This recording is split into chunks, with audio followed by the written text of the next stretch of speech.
মঙ্গলবার কাশ্মীরের পেহেলগাম রিসোর্টে সংগঠিত জঙ্গি হামলার ঘটনার প্রতিবাদে বৃহস্পতিবার রাজধানীর প্রতিবাদ সভা সংগঠিত করল সংস্কার ভারতী ত্রিপুরা প্রান্ত। এদিন রাজবাড়ির সামনে সংস্কার ভারতী ত্রিপুরা প্রান্ত সদস্যরা একত্রিত হয়ে প্রতিবাদ সভা সংগঠিত করে। এদিন প্রতিবাদ সভায় উপস্থিত সংস্কার ভারতী ত্রিপুরা প্রান্তর এক সদস্য জানান, গত 22শে এপ্রিল মঙ্গলবার কাশ্মীরের পেহেলগাম নারকীয় ঘটনা ঘটেছে, যাকে মিনি সুইজারল্যান্ড ভেবে হাজার হাজার পর্যটক এখানে ঘুরতে যায়। বিভিন্ন জায়গা থেকে পর্যটকরা আসে এখানে আনন্দ উপভোগ করতে। আর এখানে যে নারকীয় ঘটনা ঘটল, আমরা তার ধিক্কার জানাই, নিন্দা জানাই বলে তিনি জানান।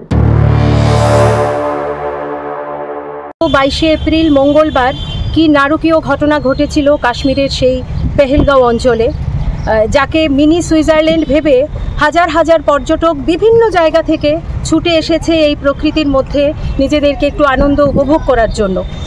আর যে নারকীয় ঘটনা সেই মুহূর্তে ঘটল, এর তীব্র প্রতিবাদ জানাই, ধিক্কার জানাই। মানে এত ন্যাক্কারজনক ঘটনা, যেটা সন্ত্রাসবাদীরা বিভেদগামী যারা ঘটিয়েছে, এর তীব্র প্রতিবাদ জানাই।